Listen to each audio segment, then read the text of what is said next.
I need to see your beautiful faces because, we can have a much more deep Yes, more conversation. interactions. If you have a camera, please turn it on. Yeah, please turn on your camera. I would like to know who I'm speaking with and maybe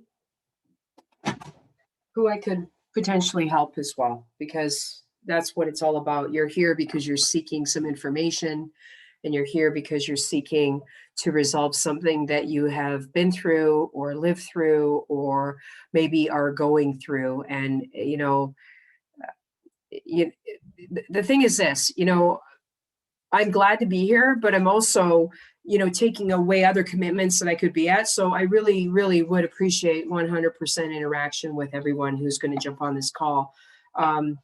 If I could ask at least that minimum, because I've got great information and things that you might not know, and I want to be able to share it with a great group of people. So are you going to start us out? Hey, Nikki, nice to see you, hon. Thanks for being on the call. And Linda Matson, I'm not sure if you're Linda because I've never heard of a gentleman's named Linda. Is that true? No, Linda sent me her link and through email, so I was able to join the meeting through her link. What's your name, hon? Kale. Kale, awesome. Yep. Like kale soup. Now I'm going to remember you, right? Spelled the exact same. Super. I love kale soup. I should make some tonight. So delicious. There's Linda. Hey, Linda, nice to see you. And also Rebecca, great to see you. And I think it's Kylie, I assume, but Kylie, yeah. I don't know, because the last name is, Fao. So I'm thinking maybe they pronounce it a bit different, but I don't know. We do have a chat button if you are familiar with Zoom. And if you have questions, I would love to see you put those in the chat, and Carly can help facilitate any of the questions that you may have and bring them up. I would really like to make it interactive. So when I'm chatting with you folks, I might ask you, hey, in your chat, if you know how to use that, give me a yay or a thumbs up or a woohoo or whatever it is that it is. But are we ready to start, Carly? Sure, I did. Yeah. Welcome, everybody. Just quick housekeeping. We do these every other Wednesday from 1:30 to 3. We do have December 15th on the schedule. It is not up on the website yet, but it will be soon. That one is going to be Molly Murch. She is a stroke coordinator at Essentia Health in Fargo, and she's going to do advanced stroke care is going to be her topic in 2 weeks. So join us for that as well. CEUs are available for these, and they're right next to the link for the recording, and they will be up by, I'd say, end of the workday tomorrow. The recording should be there and the CEU request for you. So that is about it. So go ahead, and thank you for coming back. We always appreciate your insight and your time with us. So. Fantastic. So my name is Dr. Lysyk, and I have been in the world of health and wellness for 28 years. I have and operate 2 chiropractic offices with a neurologic emphasis. One is in Fergus Falls that has been there for 28 years. And we also have Reviv Wellness, which is a medical practice with a combination of integrated medicine doctors that are really trying to change the footprint of healthcare, especially from the neurologic model, because we know that that is such a needed avenue for people to be able to access to overcome such devastation. Because when we're talking about the brain and when we're talking about the operating system here, and that operating system, it devastates people's lives, as you may have experienced yourself, or you may know someone who does, or a family member who does. So interesting that you talked about in 2 weeks stroke. I had a client at our Sarasot office, and I'll talk a little bit about that at some point along the way here, who was at 36 years old, insulted with a stroke, and it started with a severe headache, didn't think anything of it, then started severe vomiting, vomited all night long, and had no idea what was going on, thought he had food poisoning. And at 36 years old, you don't think of stroke, but he had a frontal lobe stroke. Amazing that he did not lose as much function by not seeking medical care for about 18 hours. And so right now, he's dealing with some of the emotional, not so much cognitive, but some of that like processing problem where he can process mostly everything, but then he just has these gaps. And when the brain has gaps, it just feels like you've lost your mind and you don't know. But today we're going to focus the conversation on what Americans have been talking about for a year and 3/4, which is COVID. And what is COVID doing to people as far as their brain? Well, we know through our Seroset model, which is a technology that we have in Fargo that I brought to Fargo in 2019, that allows the brain to relax, rebalance, and reset. And this is an engineering technology, and our engineers are feverishly studying the effects on the brain, whether it's post-traumatic stress disorder because there was an emotional insult, or there was a traumatic insult, post-concussion, people who've had stroke, aneurysm, some sort of neurodegenerative disease like perhaps Parkinson's, early onset Alzheimer's, dementia, and many different things that affect the brain. They are specifically looking at the electrical activity of the brain, and they are able to capture what happens to the brain during COVID or after COVID. And so what we do know right now in neuroscience is that COVID affects the brain 1,000 times more than any part of the body. That's a big statistic, 1,000 times more insult to the brain than it does to any other part of the body.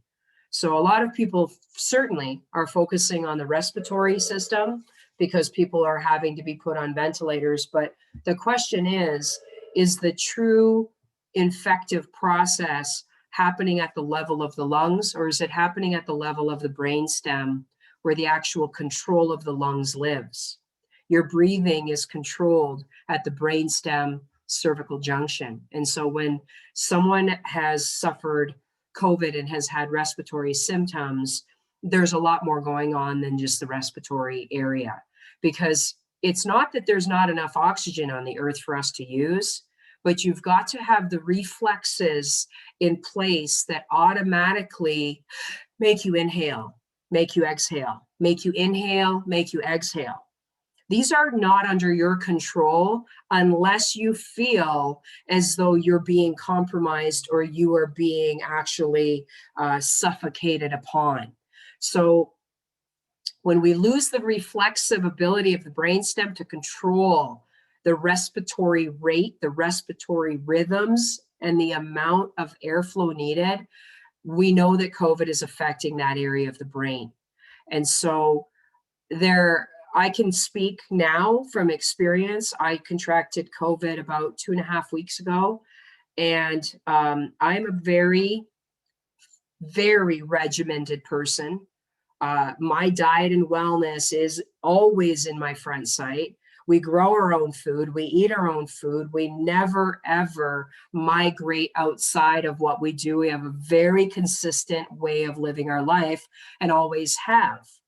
And so the nutritional support is always there. The preventative things, that's what my life and practice is. That's what I do. And when I say it, I do it. However, COVID kicked my behind.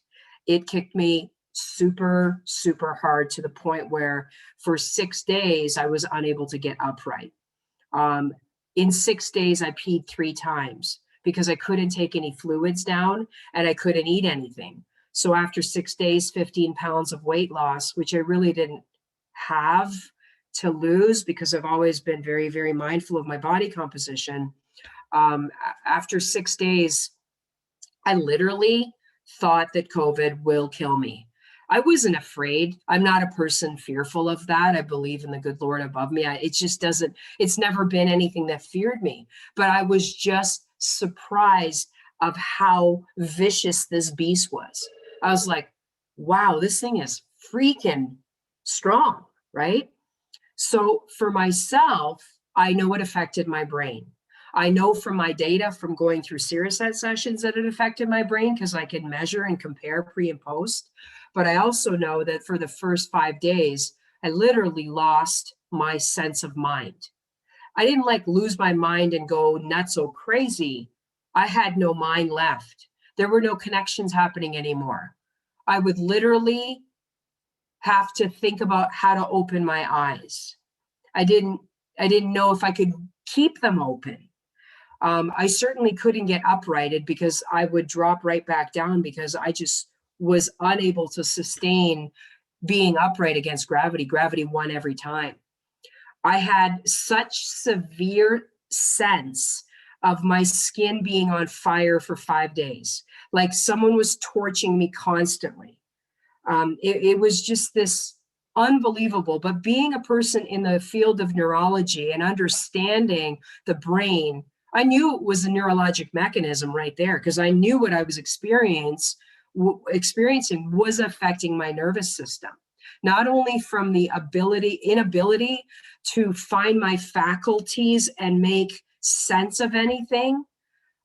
I knew where I was, I knew my family, but like I could not generate a thought. I didn't even try to generate a thought. It didn't even matter. And I knew from the sensory changes in my skin, I knew that it was affecting an area of the brainstem that regulates the sensory system, and it's called the sclerotogenous system. I knew that that was being globally affected. So when it's affecting all limbs, upper and lower, it has to be happening at a level above an area of your brainstem called your mesencephalon and a little further up north. So my interpretation as I started to put these puzzles of what's COVID doing to me was, this is what a person feels like post-concussion. This is what a person will feel like. Not necessarily all the symptoms the same, but they will have these gaps in their overall networking systems. They will feel not like themselves. They will feel like they're out of their body and they don't know how to go back in their body. They will feel an extreme sense of fatigue to the point where no matter how strong they are, they can't upright themselves. They will feel such intense awareness of their brain that is dysregulated.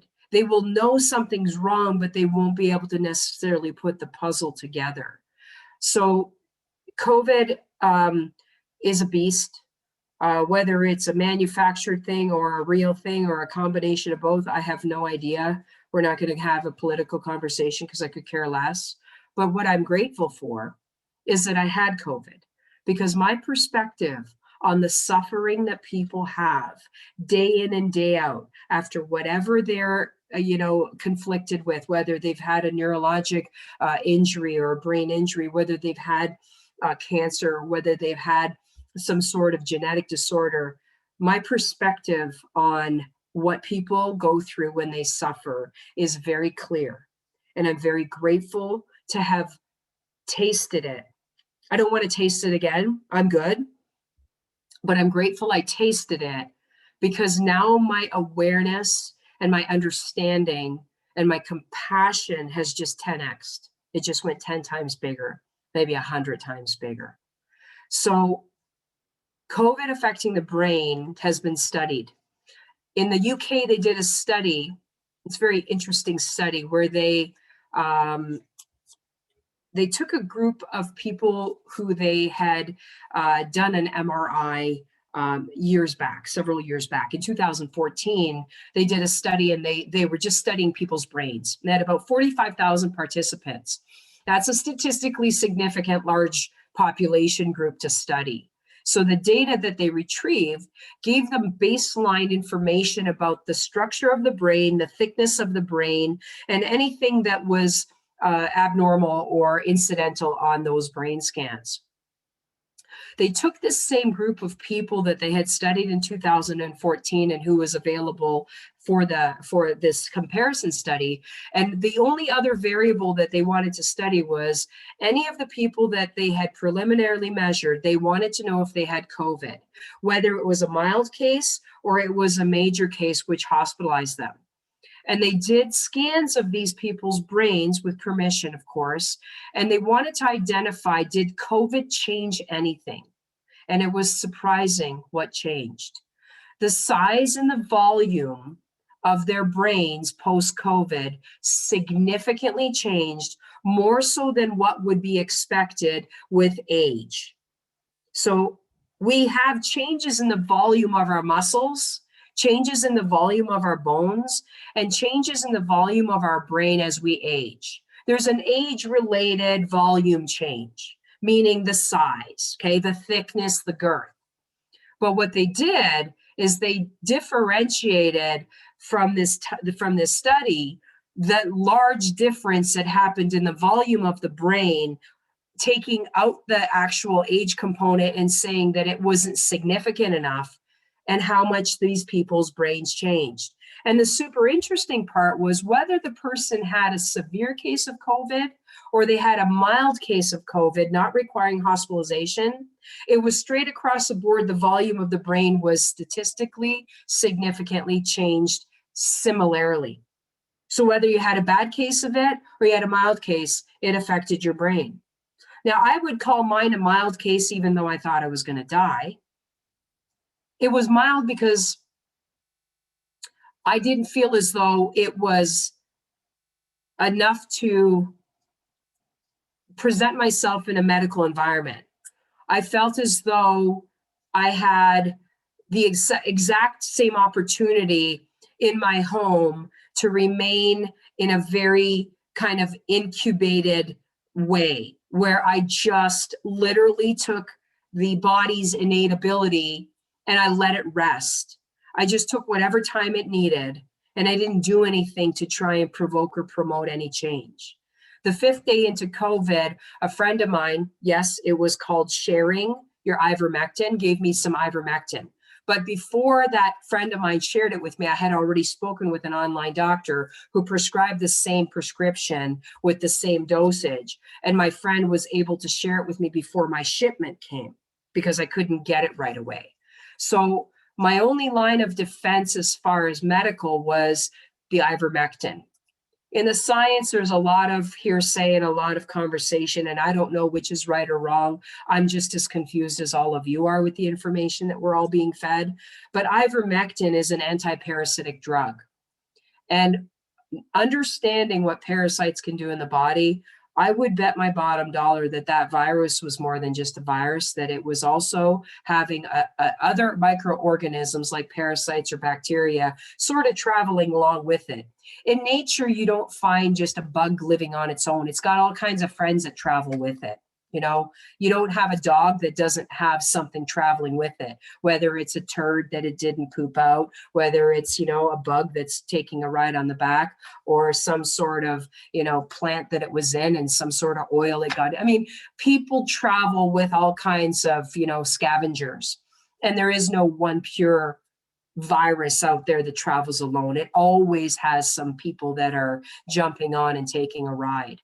So the importance for you to understand COVID can affect you mildly, moderately, severely. You can get COVID whether you've had a vaccine or not a vaccine. You can get it 3 or 4 times because everybody's focusing on this bug and nobody's focusing on the resilience factor that must be built. People are not prepared to optimize their wellness, to optimize their health. There are many people who have had head trauma, brain trauma, and some have a mild case, literally like the gentleman I was referencing to earlier, had a bleed, had a lot of brain damage, has no physical functional loss, none, 0. Like the guy is strong as a bear and just like he was. And others can have a smaller bleed, and all of a sudden they have like this complete menu of just terribleness, if there's such a word. So the question is, what are you doing to build your resilience? What are you doing to protect your nervous system? What are you doing not only from your dietary perspective, but from your hydration perspective? How about your nutritional perspective? What about the things that you do to build your body to defend yourself against COVID? If any of you have suffered a brain injury, you don't want to get COVID because you now know the statistics show that it's going to change the volume of your brain. And that's pretty scary. Nobody's talking about that in the, media because it would scare people too much. But I'm the opposite of that. I want to inform you, not scare you. I want you to be proactive and understand that your defenses, if you've had a brain injury or suffering, or a family member suffering with it, you've got to build your defense bigger and better than anyone else. Because if it is affecting the brain 1,000 times more, there's got to be some things that you need to do. What can you do?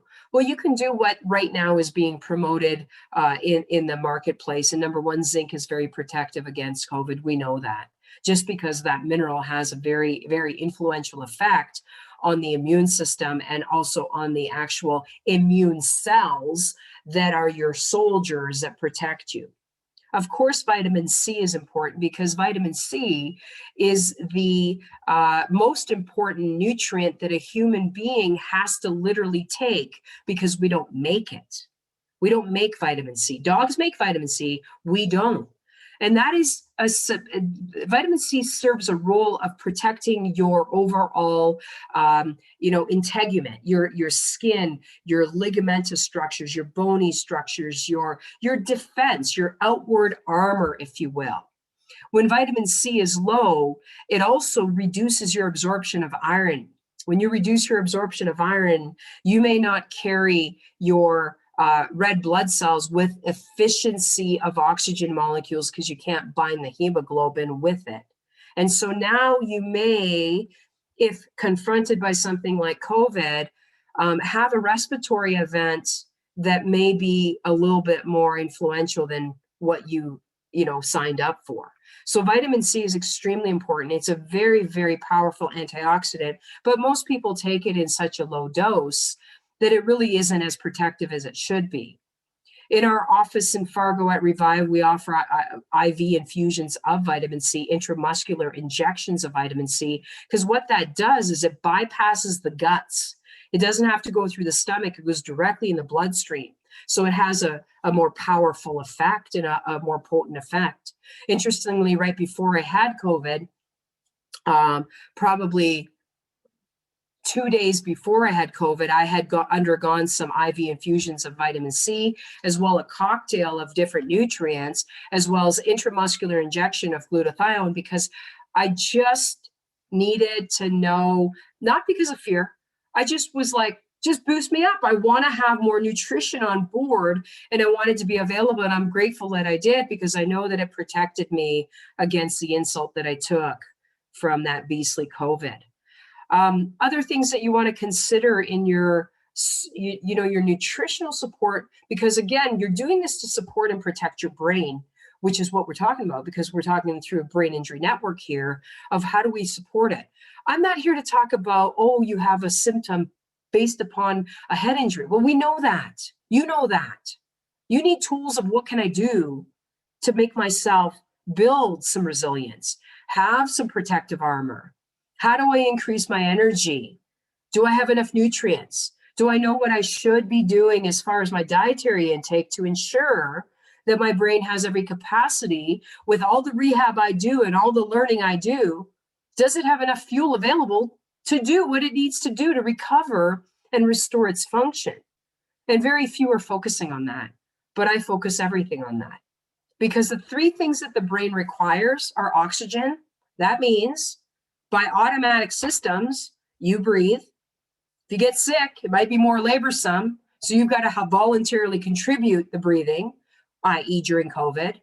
The other thing the brain needs is fuel. It needs fuel. It needs fuel in order to facilitate all of the background stuff it does, like beats your heart, detoxifies your liver, produces cholesterol to protect you against inflammation, makes your skin heal, heals the cut, the sprained foot, the broken leg. It helps you, make saliva. It makes you tear. Like it has to do all the back end stuff. So your nutrition through your fuel intake is vital for all of the background systems. And then when those are in check, it gives you the opportunity to go play beautiful music with a violin, or perhaps go ski and cross country ski, as I see a picture of snow in front of me on Rebecca's background, or perhaps just to think, right? Just the ability to think and focus and have attention.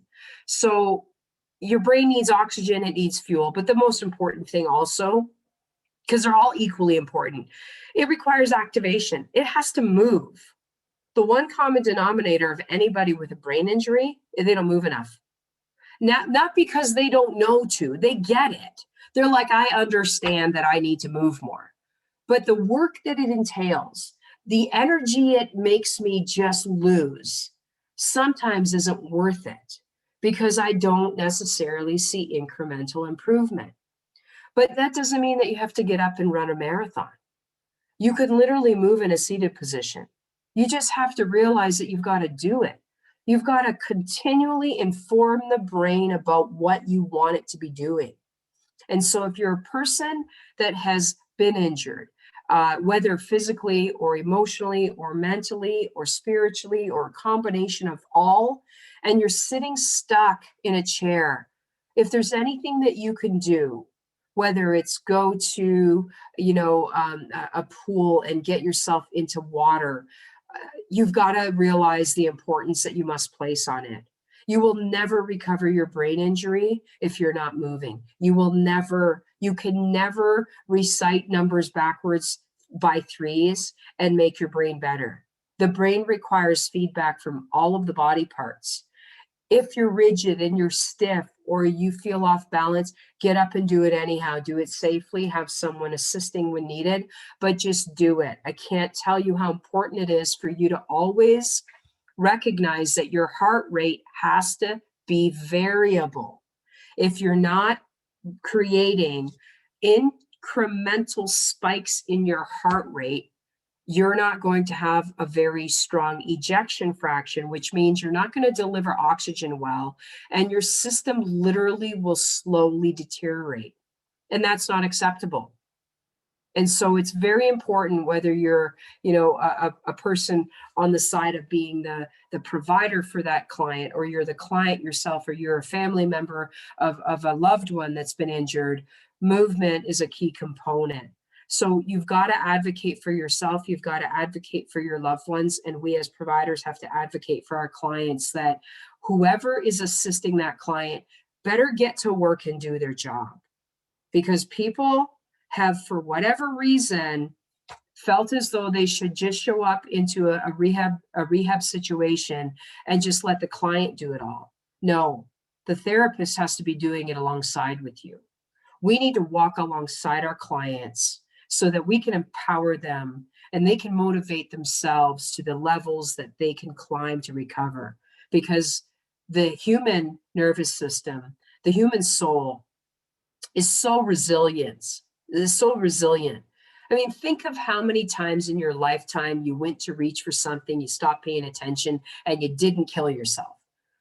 Thousands and thousands of times. And the brilliance isn't you doing that. It's your reflexogenic systems. Your innate ability to survive is based on reflexes, first and foremost. Your brain coordinates such tremendous orchestration of survival. If it was dependent on you, we would all been 2 months old and dead as a doorknob because we'd forget to breathe. We'd forget that we're supposed to swallow the food. All those things are reflexes. And when a person's been injured and their brain has been traumatized, whether it's COVID or not COVID or trauma, they lose their reflexes.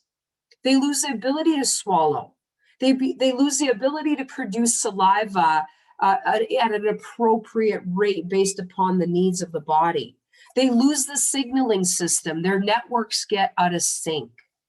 And so the importance of you understanding the three faculties of your nervous system: food or fuel, whatever you want to call it, oxygen, and activation. If you're a person that hasn't been laughing every day, find something funny and oxygenate yourself. If you're a person who has, played the card of being the victim and just staying in the victim, I challenge you to become a volunteer to this life. Nobody wants anyone to be injured. Nobody wants devastation in their life. No family wants to go through it. None of us do. Nobody would wish that upon anyone. But sometimes the cards are the cards. My question to you is, if you're a brain injury survivor, you're a brain injury provider, What are you going to do in the vision of your future? Are you going to play the card of the volunteer and really volunteer yourself to be the best that you can be with the scenario you're in? Or are you going to play victim? Because if you play victim, you're never going to get well. And you people are not playing victim because you're showing up and you're like, I need more information. I want to know more. The providers are here so that they can hear from a different lens or a different perspective on, you know what?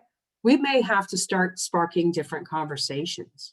We may have to make sure that we have a collaboration with other providers that could share information with our network of people so that we can give them the tools that they need so that they can make these transformational changes.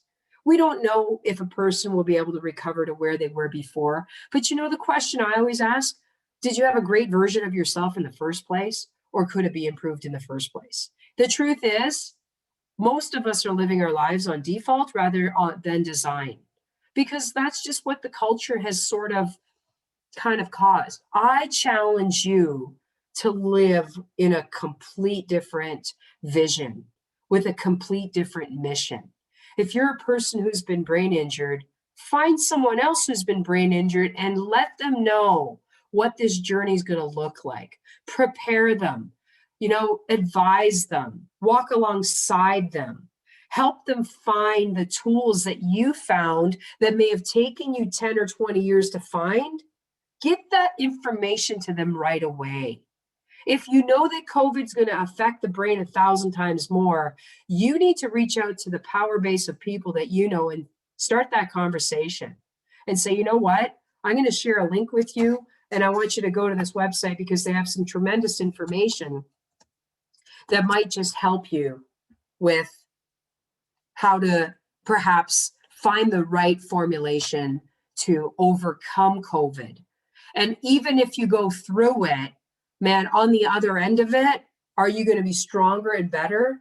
Or is it going to wither you? Because I hear day in, day out in my practices, day in and day out, whether it's our Serocept business, it's our Reviv medical clinic in Fargo, or our practice here in Fergus, every day I hear people say, yep, it's been about a year since I had COVID and I still can't smell and taste. What are you doing about it? Nothing. Okay, well, you're a victim, huh? And then right away, I take on that conversation as my responsibility. And I say, well, wait a minute. Did you know that typically when there's a loss of taste or smell, there's usually a mineral deficiency at that time? Did you know that there is a mineral deficiency that's happening?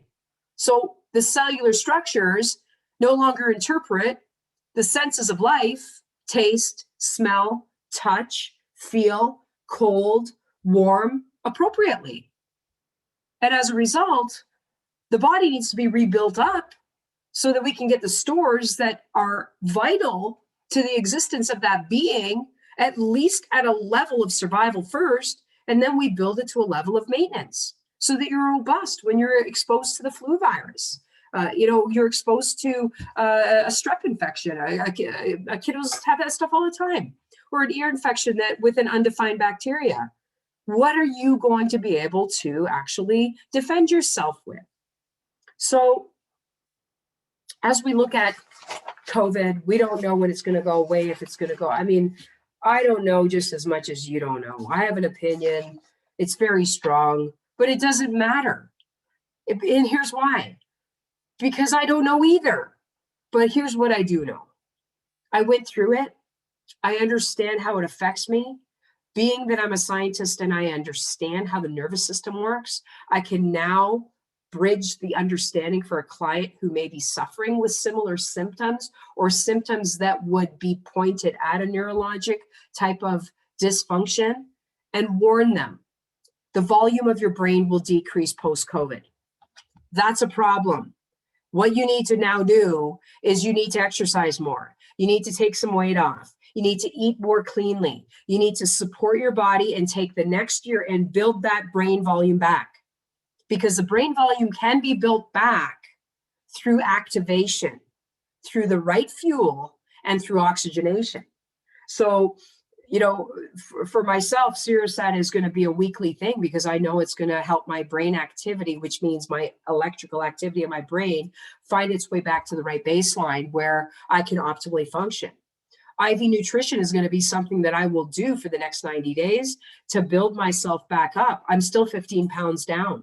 My energy's good, but my strength has been compromised, and I do physical stuff for a living. So, you know, I have some big people that I have to support and help. And so I got to build that back up. I certainly for sure know that my dietary intake will be so strict and rigid, much more than it's ever been, which is pretty strict and rigid. My hydration level is going to increase, whether I drink tea all day, whether I drink water, combination of both. I will make sure I have that. I will put electrolytes back into my dietary intake, whether I'm exercising or not, because, you know, having muscle cramps and having stiffness in my joints is a sign for me that it's not because I'm inactive, it's because my body was depleted, and I'm not interested in it being depleted, and I'm not interested in ever losing my awareness factor ever again. So this research that the UK put out is pretty big. Harvard Medical School is suggesting now that there may be long-term neurologic consequences in those who have survived the COVID infection, including more than 7 million Americans and 27 million people worldwide. Particularly troubling is increased evidence there may be mild but very real brain damage that occurs in survivors, causing subtle cognitive changes. Subtle means like, can't remember my husband's name. That's maybe more than subtle. Subtle is like deja vu. Like, have I been here before? That's a subtle reminder something's wrong. Behavioral. So now, what does that mean? You know, everybody interprets behavioral a little bit differently.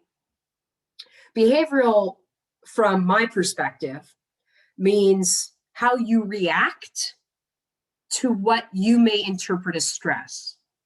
So if we're all in a, you know, bus driving down the interstate today, and the bus starts to fishtail, the bus driver, you know, being a professional driver, corrects and brings us back on the road. We all have a reaction to that little event. Our heart rate goes up, our blood pressure goes up, we go phew, woof, you know, we have a behavioral response.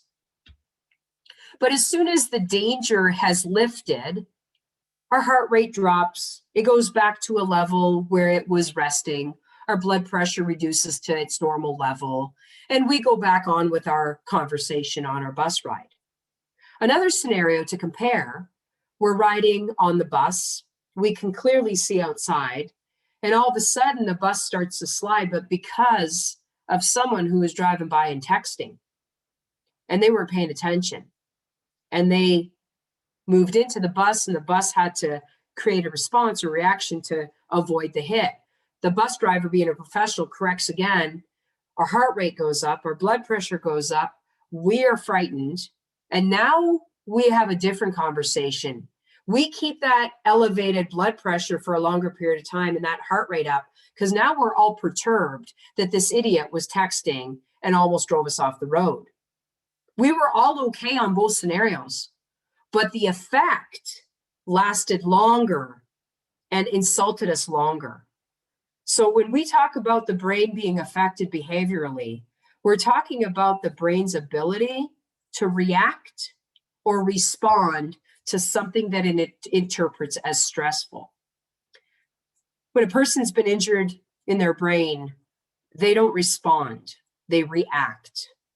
They blow the handle off the door, they slam the door, they scream, they cry, they have crying jags, they become sad over something that would not necessarily be interpreted as should be making you sad. That's a behavioral conversation, but it's not because your behavior is bad. Your reaction or the way that you didn't respond is what the conversation is. So now you're shorter tempered. Now you're less patient post-COVID. Now you're less trusting. Now you feel more melancholy or sad, if you will. Now you feel less motivation. Now you feel like you're just not as clear in your mind. Now you second guess yourself. Now you feel embarrassed. Those are all behavioral responses in light of what COVID is doing to the brain. And then, of course, the psychiatric and psychological problems that can occur. These are going to be more, if we use the word psychology, now we're talking about more of a diagnosis where we're going to see someone who may be manic, someone who may be clinically in a depressed state, like survival is now of essence, a person that may start to obsess or compulse, because the brain at that point is stuck in some sort of loop, and the person is outputting a motor response, a person, flipping the light switch off and on. They're not flipping the light switch on and off because they want to flip a light switch on and off. There's a loop in their brain that is energized and it's looping, and they keep doing the same thing over and over, and they can't get that loop to stop looping. And so that's when they have these episodes of compulsivity. But the more times these episodes happen, that circuit becomes hardwired. And now it happens more and more and more and more and more. And so that's why for myself, Cereset came to my reality 2 years ago, because I knew it was going to help the brain relax, rebalance, and reset. And I'll write that in the search engine, and you can get online and do a little bit of reading, because if I don't tell you and it's something that could help you, that would be a disservice. So Cereset means cerebral, which is brain reset. The brilliance of that technology: no meds, no surgery, no doctors. The process is you and your own brain finding its way back to a baseline normal. It's been nothing short of a miracle.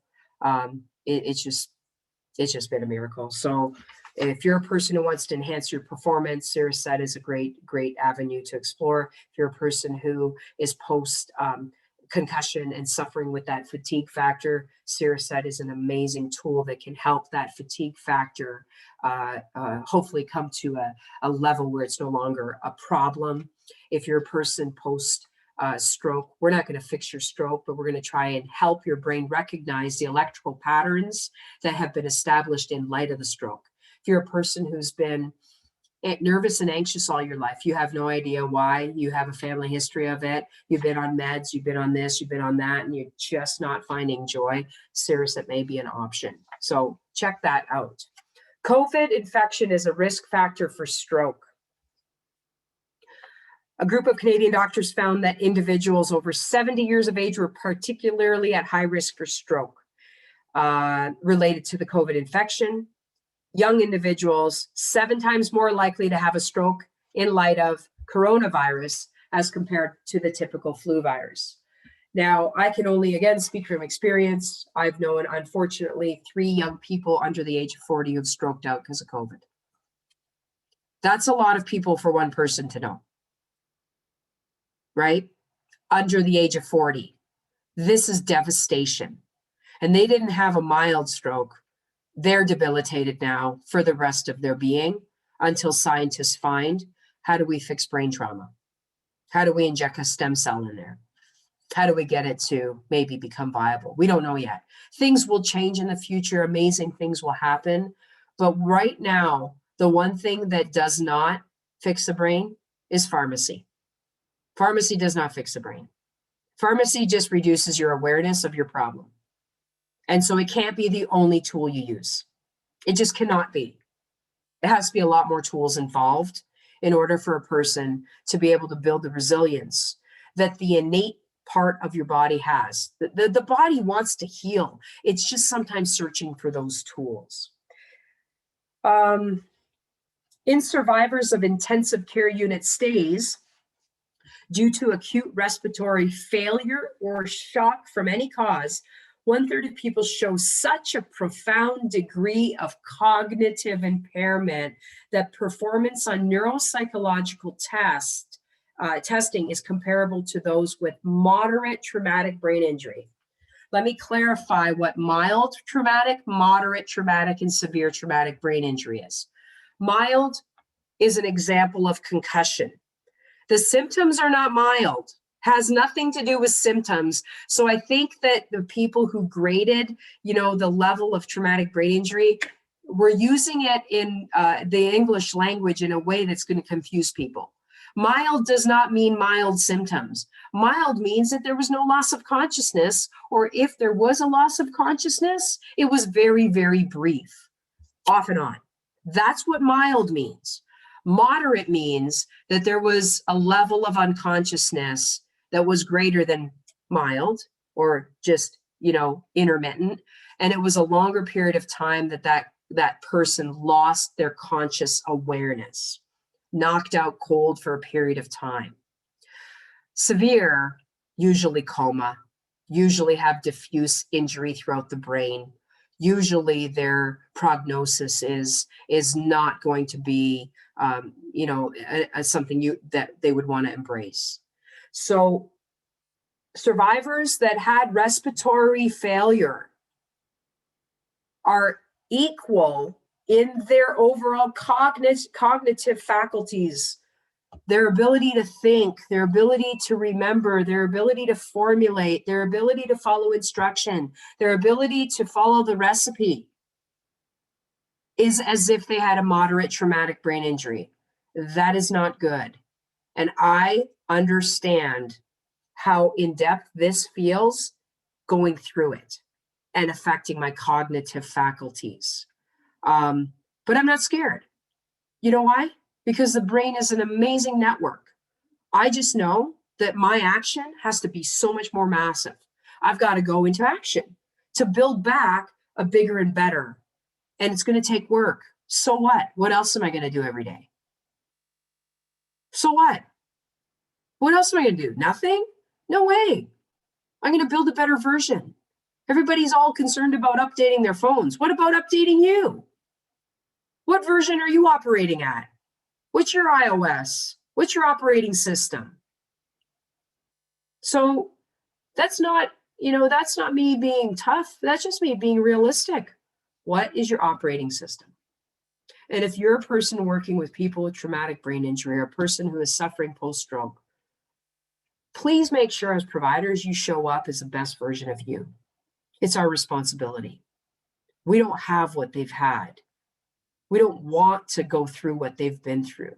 We've got to be on point. We've got to know the most contemporary things. We need to know the most updated information to provide to our clients the tools to get them to the solution they're looking for. And we have to be 100% transparent, because if they had a severe brain injury, tell them the truth. Your life is going to be very different. This is what it's going to be like. But you know what? There are going to be great things that happen as well.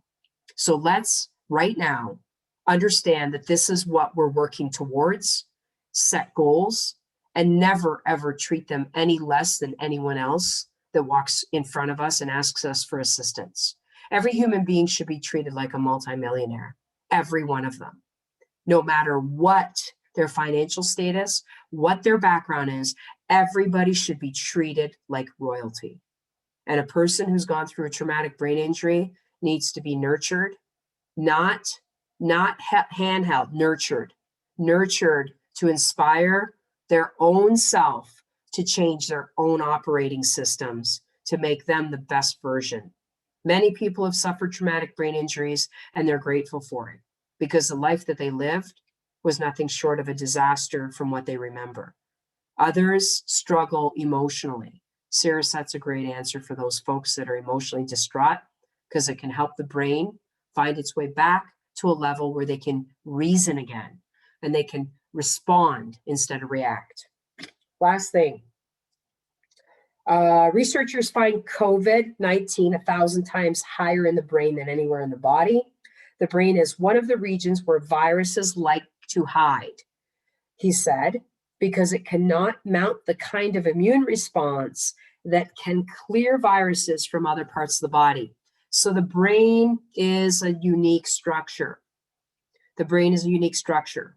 So how a virus affects the brain is different in the fact that our immune system, cannot have the ability to mount the same type of attack against it, resulting in, things like meningitis.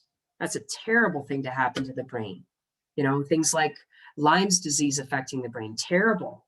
Things like encephalitis, that can happen from any kind of microorganism. Mosquitoes have a notorious for West Nile, but also COVID. And COVID is a real thing. It's politicized for sure, but the virus is very impactful. Whether you vaccinate or not, that's completely your choice. I'm not going to comment on it, but I would definitely make a decision on, what is the pros and cons. You have to know both sides of the story. You buy a whole car, not just half the car. You check to see that they're both doors open. So be mindful and, do a little due diligence. And if you have people that you trust in the healthcare arena that you want to have that conversation with, have the conversation. Here's what I know as being a healthcare provider. It affects everybody differently. So that means every single person that asks me that question gets a different answer, because I'm going to titrate what the recommendation is based on the severity of the presentation. My daughter had COVID. She had a loss of taste and smell and had no energy. Really what it was is I can't taste or smell. I'm still eating normally. I still have an appetite. I don't really feel like going to school this week. That was her version of COVID. So whatever, it is what it is. I let her rest. I let her sleep because it still affected her smell and taste, which means it affected her brainstem, which means that it affected her brain. And she's 14, you can take a week off school. Nothing will change there. When you show up, it'll all be the same thing. So, heed attention to those things as providers to make sure you're asking good questions. Whether you're doing, rehab for a brain injury, you still have to know COVID. You still have to know what's going on because it's affecting the brain and your people are suffering with it. And some are getting vaccinated and getting sick too. So now, what does that look like? That looks different. So there is no one perfect answer, and there never has been. And that's okay. That's how we learn. COVID-19 survivors whose infections reach their brain are also at increased risk of future health problems, including autoimmune diseases, Parkinson's, multiple sclerosis, and general cognitive decline. So I just wanted to bring you all kinds of good news today based on COVID. It's the truth. It's a problem. It's definitely nothing you should be scared of. It should be something you should be prepared for. So check our website out. I know they're going to put some information on there on COVID and really give you some targeted nutrition that you may want to consider. If you, require, a very knowledgeable healthcare practitioner, you can reach out to our doctor, Dr. Erin Lubitz. She's at our Reviv Well in Fargo. We're 2 blocks east of the Shields Arena. And I'm there available to neurologically assess clients. I've spent 28 years on concussion. I am an expert in concussion because I've done over 5,000 hours in concussion of training. And so I do know a lot about it. And I do know a lot of great practitioners when I don't know the answer that I can immediately, coordinate and collaborate with to get people on the right track. We do not have to live in disease.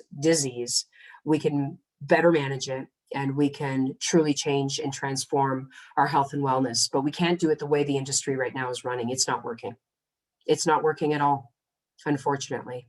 And so people, unfortunately, are just symptom chasing because they don't feel well, rather than living by design. So my intention is to help people learn how to live by design, how to prepare, how to be on point, how, when confronted by illness, injury, trauma, that they have the right people with the right tools and the right avenues to explore. I don't have all the answers, but I'm always looking for more. So Any questions from you awesome folks that have endured that long-winded, no pause conversation? Literally, I probably could talk forever. Any questions from anyone? I think I've asked you this before, but does insurance cover either the Surset or the Revival? The Surset is not a medical, it's not considered medical. If I'm not saying it right, but I'm trying to say it right. It's not part of the medical industry. It's considered in the wellness realm. So Surset is not, and that is a cash service, credit card service. Our Reviv Well, we do accept certain insurances and that information can be sought from our case manager. I'm not very well versed on that because I have other things that I focus on, but they can answer that question if you reach out. Perfect. Fair? Good. Yeah, Laura's a great source. She can facilitate any of that administrative answers and do it correctly. Because I'll be like, where's Laura? You always have to have a Laura and an Ali and an Ashley and a Dr. Lubitz. You have to have all these great people on your team because you just can't do it yourself. Like these people are amazing. Yes, good. So have Linda, you guys seen a lot of COVID patients in Fergus Falls? I mean, well, we are not a COVID clinic, Carly. Oh, right, but we see a lot of clients that have gone through COVID. Like we are not the source for emergent COVID care. Oh. We are more so the recovery or the preliminary support to build if a person has the concern of COVID. I never had concern for COVID because I was prepared in what I was doing every day. And so when I got COVID, I wasn't scared of COVID. I was surprised how much of a beast COVID was. I was like, holy moly. That was a version. And I had one other client who had said to me probably 2 weeks before, I kind of now give her credit, maybe blame that she caused COVID, even though she didn't. But she literally said, I thought I was going to die. The only thing I could do for 7 days was say to myself, I have 3 beautiful children and their names are this, this, and this, and my husband's name is Ron. That's all she could say. She's like, you are this person, you live in this address, and this is who you are. That is a mild traumatic brain injury. Think about someone whether it's a movie or if you've seen it live. Where are we? What day is it? Who are you? COVID affected her that way as well. And so that's the only 2 that I've heard it hit cognitively, like to that level.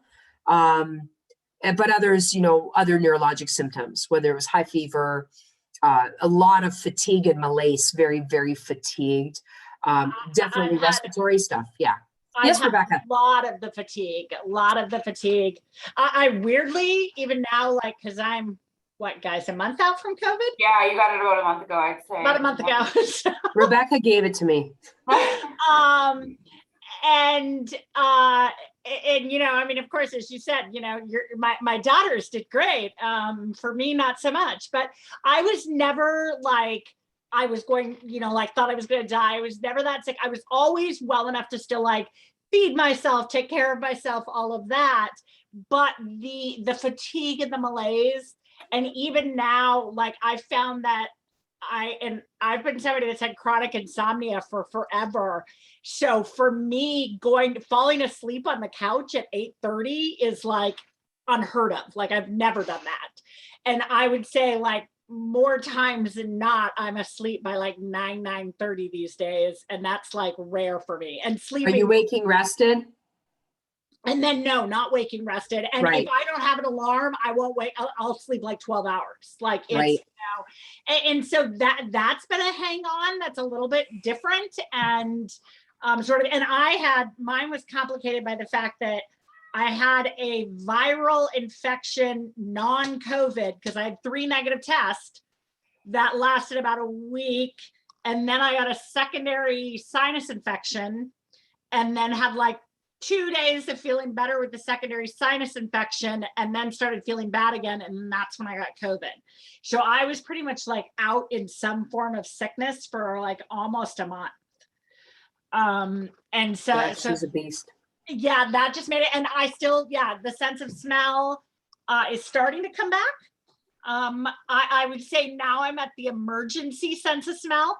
Like I could smell gas, I can smell cat pee, I could smell, the emergency smells. But like my daughter the other day wanted me to like distinguish between two like hand lotions, and I'm like, no, like Can't do that. that level's not there. But it's slowly coming back. But like my daughter, she lost her sense of smell, and 2 days later it was back and fine. Like she, Rebounded fast. so that you think, and we, because people always ask me, we were fully vaccinated. And in fact, my daughter was due to get her booster the day, like 2 days before or after we got COVID. So, cause and particularly cause she works at a nursing home. So like she, Right. But so I'm thankful for that, because I feel like it probably would have been a lot worse for me had I not been fully vaccinated. But so yeah, the cognitive and just the kind of just fatigue and keeping up with things. And then that was hard, because of course, when you miss so much time, you really want to get back to getting things done. Right. So Good share. Thank you, Rebecca. Appreciate that. Any other questions? Kale, do you have any questions? Carly or Nick? We're all good? Perfect. So, yeah. So we'll finish up. I hope you all have a wonderful, happy holidays and Merry Christmas and Hanukkah if you're celebrating Kwanzaa. I better get them all of them. I don't know them all, but I'll just say them all. And I wish you well, and wish you well if you're recovering from anything that's affected your brain. I left you our contact info, and you can check us out on our websites. If you have any questions for me, reach out to my staff, and we can definitely facilitate a conversation if we can be of any service. So thanks very much, Carly, for having us again. Thank you. And I hope it was worthy of your time. Of course, always. Thank you so much. Awesome. Thanks, everyone. Have a great day. Bye-bye. Bye.